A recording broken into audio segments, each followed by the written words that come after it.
Hi, Assalamu alaikum. This is Maruk and welcome back to my channel again. So let's start our today's lecture that is about an important other school of linguistics, that is historicism. In our previous lecture we have learned about functionalism. What is functionalism? But in today's lecture we will learn what is historicism. So let's start our lecture. Take your copy and pencil and write down the important points. Okay.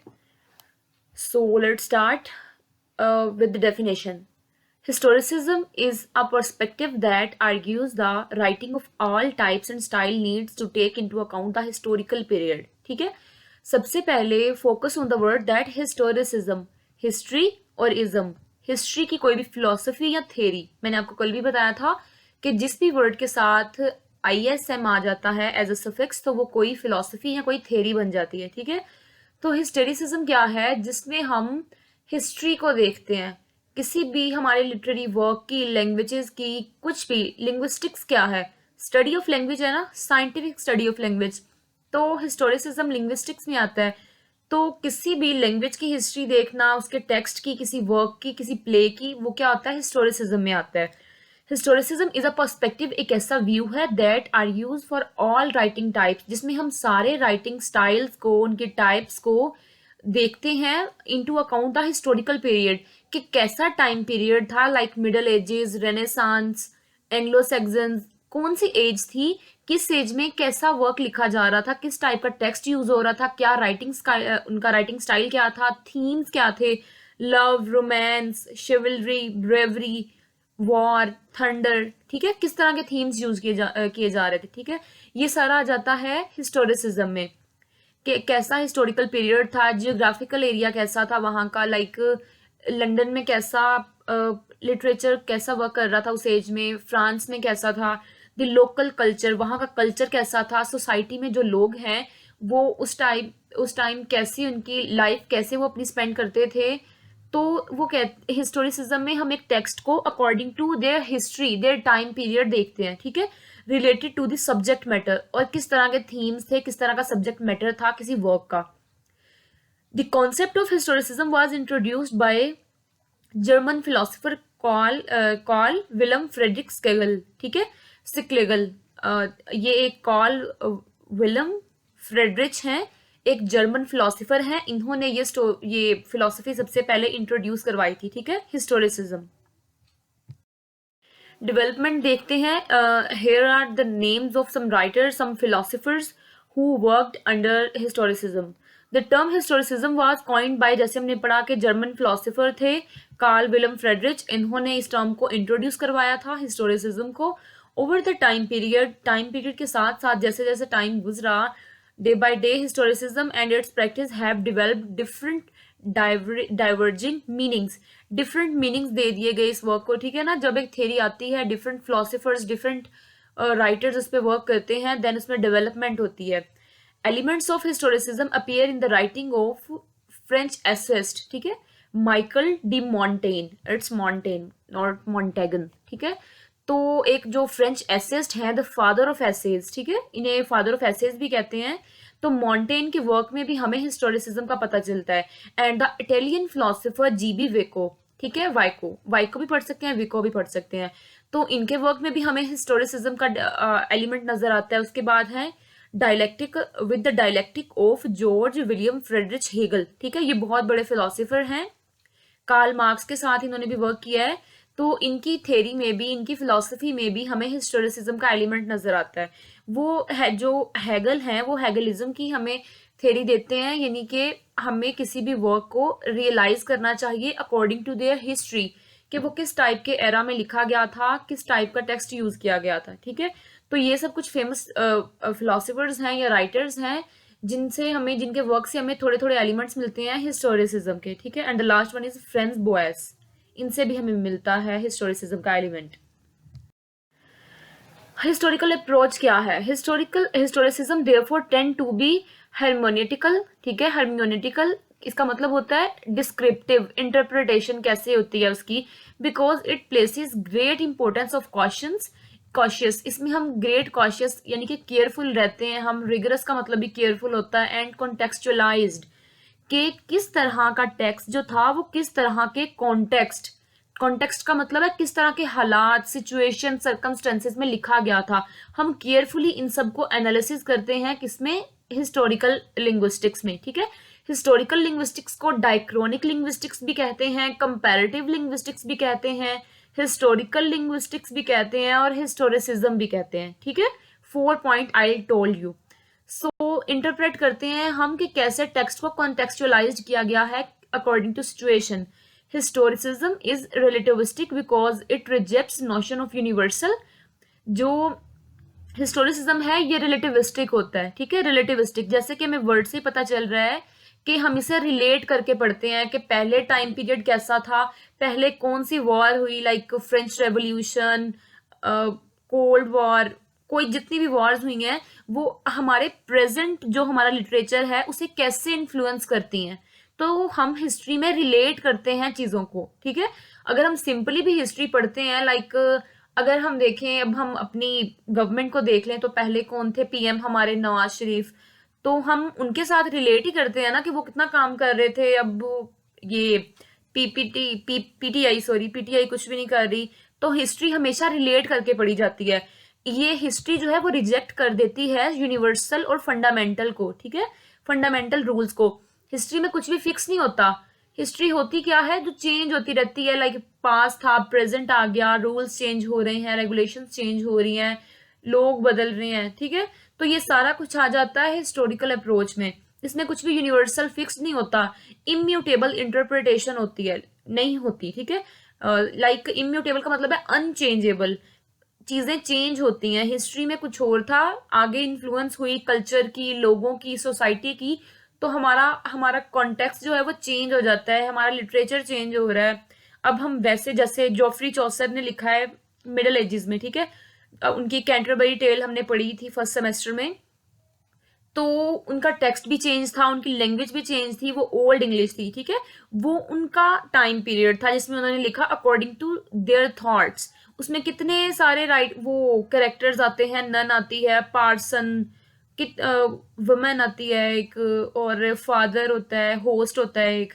तो ये सारे उन्होंने अपने time के according इनको define किया था। तो ये सारा होता है हिस्टोरिसिज्म। हर्मन पॉल स्टेट करते हैं, क्या कहते हैं वो, एक जर्मन ये फिलोसोफर हैं, लिंग्विस्ट भी हैं, वो उन्होंने डेफिनेशन दी है हमें एक, जिसमें हिस्ट्री को भी उन्होंने मेंशन किया है। As soon as one goes beyond the mere statement of individual fact, ठीक है, जब हम सिर्फ एक ही टाइम पीरियड को छोड़ के उससे आगे की बात करते हैं, as soon as one try to grasp their interconnection, जब भी कोई कोशिश करता है कि वो समझ सके इंटरकनेक्शन को, रिलेटेडनेस को, जैसे मैंने आपको बताया कि हिस्ट्री रिलेट करती है चीजों से, ठीक है, पास्ट में क्या था, फ्यूचर में next what will happen and what had happen, तो ये सारी चीजें इंटरकनेक्टेड होती हैं, इनका रिलेशन होता है। तो जब हम एक ही इंडिविजुअल को छोड़ के चीजों को इंटर रिलेट करने की कोशिश करते हैं टू अंडरस्टैंड अ फिनोमिना, एक फिनोमिना को समझने के लिए, one enters upon the domain of history, तो हम हिस्ट्री में ऐड हो जाते हैं, ठीक है। तो हम वो हिस्ट्री की बात कर रहे होते हैं, अल्बेट आई मीन ऑल्दो, इसका मतलब होता है अगरचे, परहैप्स अनकॉन्शियसली, हमें पता नहीं होता, लेकिन हम तब हिस्ट्री की बात ही कर रहे होते हैं। जब हम प्रेजेंट की बात करते करते अचानक से पास्ट में चले जाए ना कि तब तो वैसा हुआ था, अब नहीं ऐसा हो रहा, तो वो हिस्ट्री की बात होती है। तब कैसा टेक्स्ट था और अब कैसा टेक्स्ट लिखा जा रहा है, ये हिस्ट्री की बात होती है, ठीक है। So it's a quotation by Hermann Paul stated Hermann Paul इनका राइटर का नेम है, उन्होंने ये डिफाइन की है, ठीक है, कहा है। उसके बाद दो तरह की हमारे पास हिस्टोरिकल अप्रोचेस आ जाती हैं, one is the old and the other is new. Old historicism, new historicism. Old historicism explains how influence of history was transferred to literary work.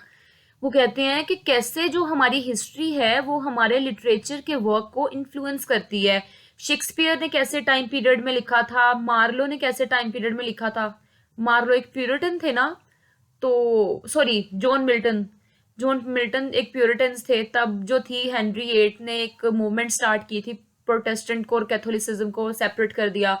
तो तब वो एक प्यूरिटन थे, उन्होंने उसके अकॉर्डिंग लिखा अपने रिलीजन के बारे में, अपने कल्चर के बारे में। तो ओल्ड हिस्टोरिसिज्म में सारा फोकस हिस्ट्री पे किया जाता है कि एक हिस्ट्री कैसे इन्फ्लुएंस करती है हमारे लिटरेरी वर्क्स को। Influence can take the form of social and cultural changes, कैसे हमारा कल्चर चेंज हुआ, हमारी सोसाइटी तब कैसी थी, कैसा राइटर ने वर्क किया।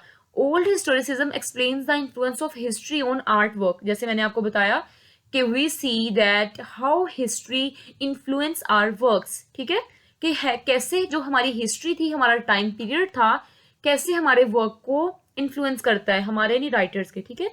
In short, while old historicism is concern with the world of past, ठीक है। तो ओल्ड हिस्टोरिसिज्म में हम पास्ट की दुनिया पे फोकस करते हैं कि तब कैसे इवेंट्स थे, कौन कौन से इवेंट्स हो रहे थे, कैसे ओकेजन्स थे, कोई हादसा वगैरह हुआ था, तो उसके अकॉर्डिंग हम वर्क को देखते हैं। जो ओल्ड हिस्टोरिसिज्म के हिस्टोरिसिस्ट है ना, वो क्या कहते हैं कि एक राइटर के वर्क को हम तब तक अच्छे से नहीं समझ सकते जब तक हमें उसका हिस्टोरिकल कॉन्टेक्स्ट ना पता हो, ठीक है। जैसे हमने E.M. फॉस्टर का जो एस्पेक्ट ऑफ नॉवल है उसका हमने हिस्टोरिकल कॉन्टेक्स्ट पढ़ा था, ठीक है। हिस्टोरिकल कॉन्टेक्स्ट क्या होता है?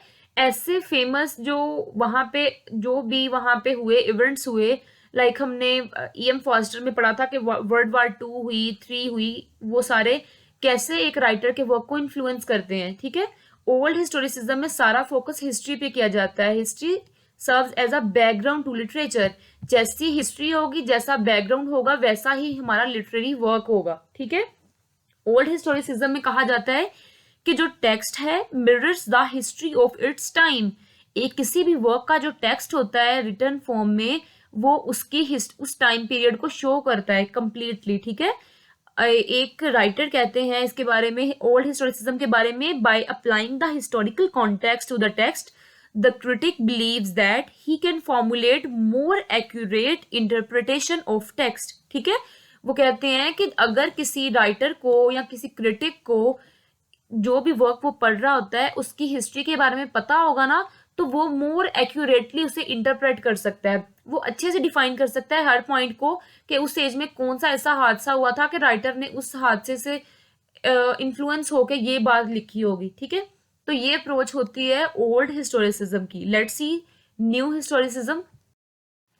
Okay, new historicism is a literary theory based on the idea that literature should be studied and interpreted within the context of both the history of the author and the history of the critic, ठीक है।